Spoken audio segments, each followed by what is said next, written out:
What is going on, everybody? Anon here, and Ascended Heroes. I'm sure most of you have heard about it so far. It is the holiday set coming out January 30th, but I have not heard anybody talk about what this is telling you. And for all of the Timmies out there who are going to say they can't print enough, blah, blah, blah, blah, blah, it's going to the moon. By the way, buy my packs for $17. They are telegraphing what they're going to do. I'm going to walk you through that. So let's open our boring, trusty Excel sheet here. Hit enable editing just to get that ugly ass thing off the screen. So I want to take Prismatic Evolutions, Black and White, and Ascended Heroes.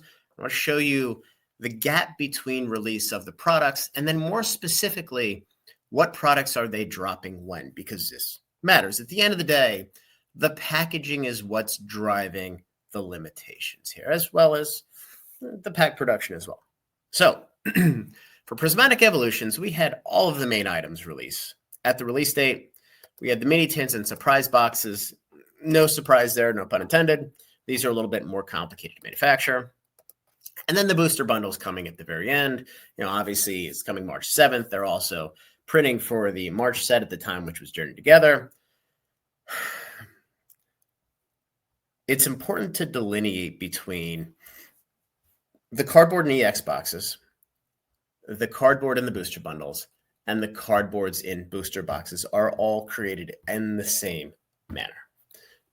ETBs, tins, obviously, and some of these other items, surprise boxes, UPCs, SBCs, are all more specialty creation, specifically with the ETBs, because it is laminated cardboard. It isn't just taking the cardboard, cutting it, folding it, gluing it. Here you go. Insert packs at the end. So what's interesting, for Prismatic Evolutions, the secondary release came 21 days after the primary. And then the booster bundles came out 49 days. So just call it a month and 20 days. So for six and a half weeks after initial release date. So this kind of set the expectations for these sets. So let's move along to Black and White. So this was two completely different SKUs. So this is, in theory, takes twice the amount of packing because each one of these is two SKUs as opposed to one. So your ETB, you had an ETB case of White Flare and you had an ETB case of Black Bolt. A lot of times, like your Paradox Rifts, your Mega Evolutions, your Temporal Forces, the ETBs with multiple arts, the cases are 5 of one art, 5 of the other. This was not this way for Black and White. So we had the ETBs, the binder collections, the poster collections, the mini tins, all come out at release. Now, the sticker collections did not. I have no idea why, but they came out the 15th with the illustration collection. This is a Victini illustration collection where everybody's dying for the promos. At least they were before. I haven't looked recently. This came out 15 days, just 2 weeks after.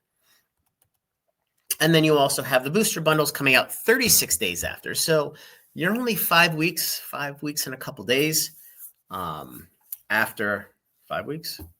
Yeah, 5 weeks in a day after the initial release. And what's important here is the July release, there's no main set coming out till Mega Evolutions 1, which is September. So there's plenty of print time. There's not competing print requirements, if you will, when this is coming out. Now let's go to the bogey. And this is an absolute atomic bomb that the Pokemon Company released, and nobody understands it because everybody's like, oh, everything is delayed because they mustn't be able to print enough. Wrong fucking answer. So we have the initial release date, which is super head-scratching. You have the two pack blisters in the sticker collection, which, I mean, you may as well just not release anything at that point in time. Now you have the ETBs coming 21 days later. So the ETBs are effectively coming at the same time as the mini tins or the surprise boxes or the illustration collection from Prismatic and Black and White. This is extremely, extremely bizarre. But what's missing is the poster collections, which have been released with every initial wave. They're pushed out 49 days. Now, these poster collections have more packs. They're bigger than the 3-pack poster collections from Black and White and Prismatic Evolutions. But at 49 days, now you have the booster bundles, the Boosty bundles. The booster bundles are out 84 days. So you're almost 3 months past release until the highest concentration of packs comes out. So the Timmies out there saying, well, they mustn't be able to keep up with pack production. Wrong fucking answer. The correct answer is the poster collections and the booster bundles, the wrapping, the packaging, whatever you want to call it, is made of simple cardboard. It's the same cardboard that they use to print the cards. It's the same cardboard that they use for the booster boxes. This is not a factor of or a function of the packs not being ready. This is a function of the packaging is not ready because they are creating other packaging and pushing these items out. So what we see here, and granted, you have 30th anniversary, whatever. Now we have the 30th anniversary items coming on January 30th as well. We haven't seen anything coming here.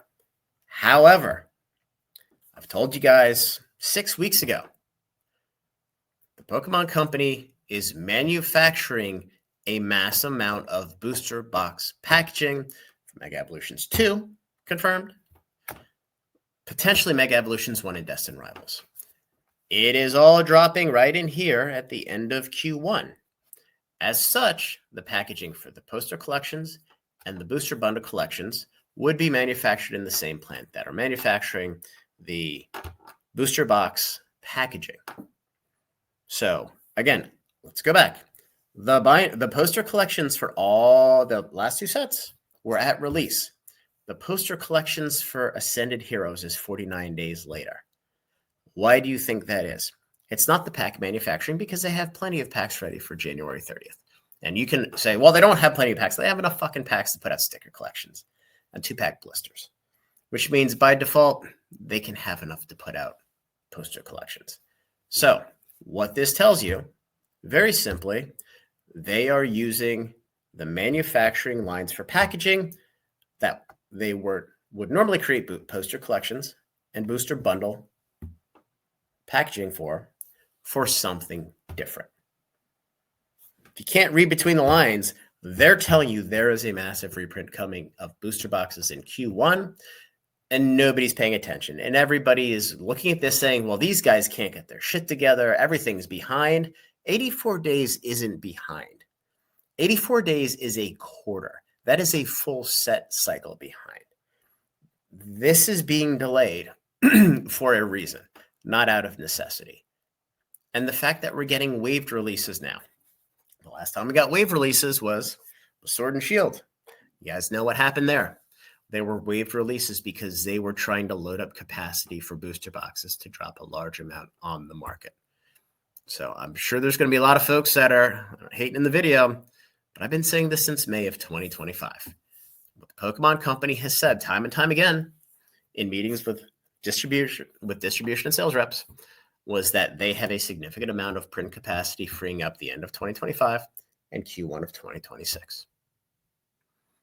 Take it for what you will. This is your warning. They're telegraphing what they're going to do. Whether you want to accept it or not, hey, up to you. So anyway, guys, like the video, subscribe to the channel, join the Discord, and do with this as you will.